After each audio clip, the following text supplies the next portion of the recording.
Ya, Assalamualaikum warahmatullahi wabarakatuh dan salam sejahtera. Selamat sejahtera sekali lagi kepada rakan-rakan yang saya hormati dan kasihi Profesor Mari Dr. Muhammad Izham, Muhammad Hamzah, pensyarah kami, iaitu saya akan membentangkan kertas konsep perancangan dalam pembelajaran aktif pelajar sekolah menengah agama di daerah Kota Baru lah.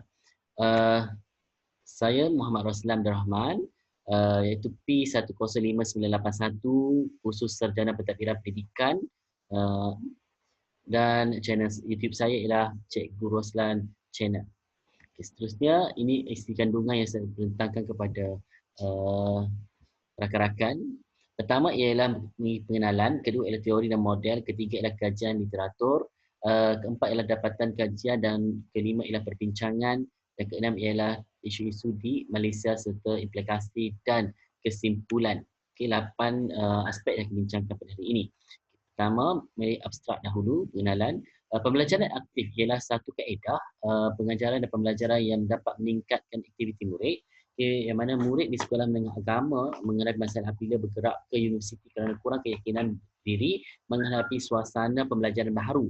Okay, kenapa? Kerana universiti pembelajaran dia tidak sama dengan berada di sekolah. Okay, maka teori pembelajaran konstruktif dan melalui model pembelajaran interaktif Verdep dan Osborne merupakan satu perancangan yang berkesan dan yang strategi membantu murid pelajar dengan lebih seronok dan berkesan.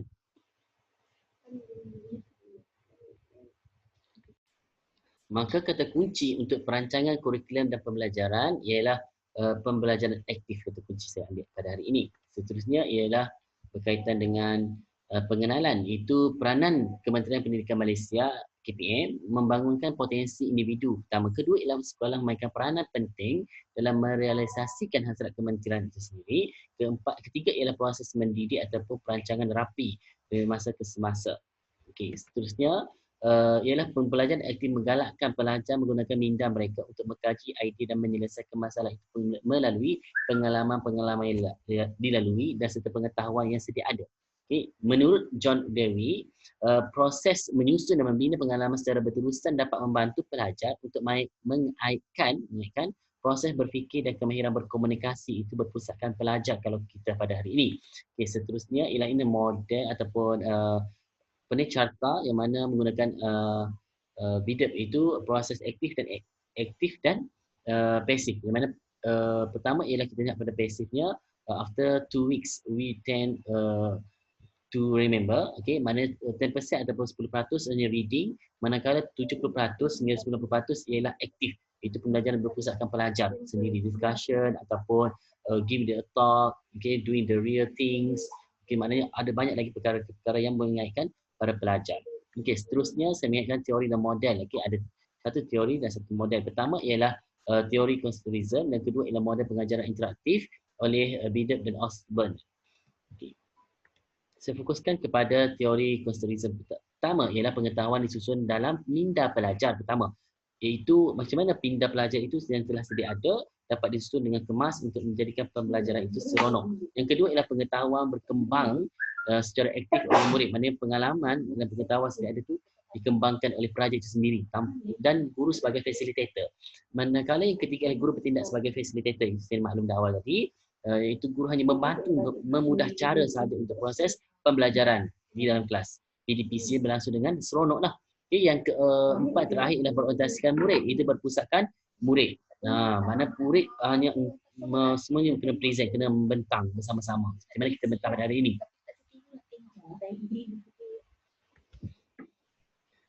Okay, model pengajaran interaktif oleh Verdep dan Osborne ialah 3 perkara penting. Pertama ialah pengalaman penerokaan, kedua ialah sensitif kepada idea dan persoalan, dan ketiga ialah berinteraksi dengan pelajar. Mana ketiga-tiga model ini iaitu pengajaran pengalaman penerokaan, iaitu berdasarkan pengalaman yang lepas lah yang sedia ada dan sensitif dengan kepada idea dan persoalan.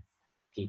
Dan interaktif bersama pelajar lah. Okay, seterusnya ialah kajian literatur. Pertama ialah saya highlightkan ataupun saya teruskan ialah hasil dapatan menunjukkan bahawa pendekatan pembelajaran aktif saya ambil yang lain daripada yang disahkan GCPI terkandung dalamnya peranan guru, peranan belajar, penggunaan bahan bantu mengajar, BBM ataupun faedah yang dan halangan yang terdapat dalam pendekatan ini dan tajuk sesuai untuk menggunakan pendekatan pembelajaran aktif ini.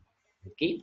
Seterusnya ialah dapatan kajian berasaskan jurnal yang disahkan oleh Prof sendiri. Pertama, looking inside the Srci plan, itu strength and awareness of the Turkey highest education institusi. Berkenaan dengan masalah pengurusan perancangan yang kurang strategik dalam menyelesaikan sesuatu masalah di Turki. Yang kedua ialah mempunyai sejarah yang dalam dan terletak di lokasi geografi yang baik. Okay. Yang ketiga ialah kajian ini menguraikan kekuatan dan kelemahan dianggap sebagai ciri organisasi. Ini dalaman tempat mereka tinggal sendirilah. Okay. Seterusnya ialah dapatan kajian berasaskan jurnal. Kita lihat sendiri daripada kajian yang mana kita sendiri iaitu bajet ataupun kewangan daripada institusi yang tinggi ataupun yang lebih itu 35.2% pada tahun 2006 dan 30.1% pada tahun 2007. Okey, itu daripada Kementerian Pendidikan di sana. Okey, dan sumber ini daripada Council of Higher Education Code pada tahun 2006 hingga 2007 peningkatan berlaku pada peningkatan pada pelajar itu sendirilah. Okey, itu kajian yang pada dapatan jurnal pertama. Okey, seterusnya kita pada carta itu internal dan eksternal, itu SWOT analisis yang telah diambil daripada carta itu sendiri. Iaitu strength ataupun protection, weakness, improvement dia dan opportunities dia, internal external dia, taking it off. Yang keempat ialah trust dia ialah defending, dia mempertahankan.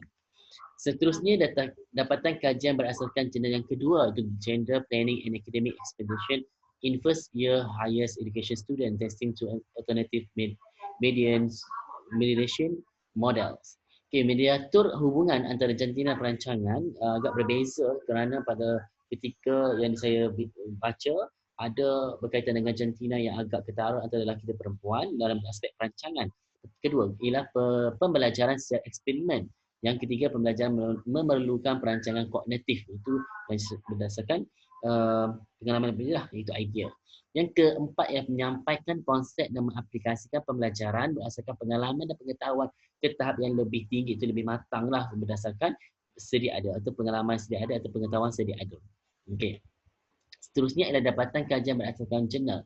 Okey, kita lihat sebagai interconnected with planning, iaitu DAS dan MISRA 2015.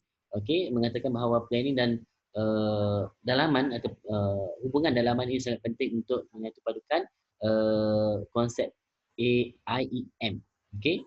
Dan kita lihat sendiri pada tahun 2007, mungkin 2017, perempuan lebih tinggi level daripada lelaki. Okey, iaitu peningkatan plan dia. Iaitu dan 2018 lelaki lebih ramai daripada perempuan. Okey, itu ada 5 konsep. Pertama ialah TE, PSE, SM, PEC dan SP. Okey. Jelas? Ataupun harapan pendidikan IE ini ialah harapan pendidikan dalam harapan akademik dalam pendidikan. Okey. Seterusnya ialah carta yang mana planning yang A dengan B berbeza. Macam mana planning dan gender dengan academic expectation tu berbeza ABC, dan kita tengok kepada pelan B pula atau gambar rajah B ialah akademik dahulu. Kita tengok dahulu barulah kepada gender ataupun planning. Maknanya dia ada perubahan berlaku. Tengok kepada gender, tengok ada panah kan. Dia ada panah gender, akademik dengan planning berbeza. Yang kedua ialah gender, planning dan akademik. Cuba tengok atas dan bawah lah, ada sedikit perbezaan situ. Okey. Seterusnya ialah perbincangan dapatan daripada 2 artikel jurnal yang saya perolehi. Okey. Bila hasil saya dapat tu, saya combine atau satukan. Jadilah pihak sekolah perlu menyediakan murid untuk menghadapi dunia yang semakin mencabar, itu menggunakan teknologi di perancangan pendidikan yang menyeluruh untuk mencapai target golongan sasar. Kedua ialah kaedah pengajaran pembelajaran perlu dipelbagaikan mengikut kesesuaian sesebuah sekolah atau tempat geografi sendirilah. Okey. Seterusnya, isu-isu di Malaysia berkaitan dengan perancangan. Ada 3 isu saya akan bentangkan pada hari ini. Pertama ialah cabaran dan isu perancangan dan pembangunan kurikulum persekolahan di Malaysia. Satu, analisis refleksi. Itu stakeholder melihat perkara utama untuk membangunkan kala sukar direalisasikan dalam bilik darjah. Okey, pertama. Yang kedua ialah isu dia ialah dasar pendidikan dikaji semula, penting kepada konsep pembentukan karakter sendiri untuk melahirkan pelajar yang berinovasi dan kreatif.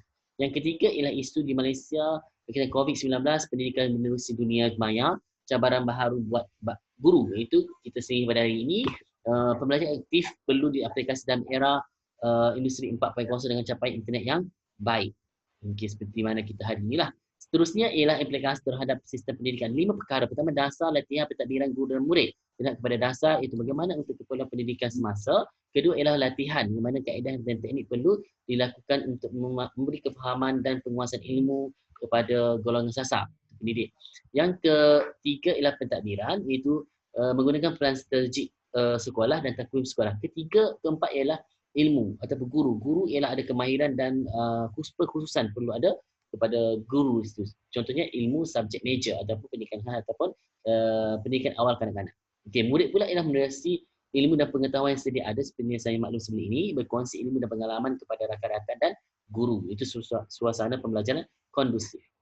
Okay, kesimpulannya, perancangan dalam kurikulum amat penting untuk menentukan kecemerlangan murid. Kedua ialah pemilihan kaedah pedagogi yang sesuai untuk mampu melahirkan murid yang kompeten dan berdaya saing. Ketiga ialah kejayaan guru dalam mengenal pasti kaedah pengajaran membawa kesan positif terhadap pencapaian murid itu sendiri. Tiga elemen ini sangat penting kepada anda semua. Dan ini rujukan kami yang saya rujuk sendiri. Okay. Sekian, wabillahi taufiq. Wassalamualaikum warahmatullahi wabarakatuh.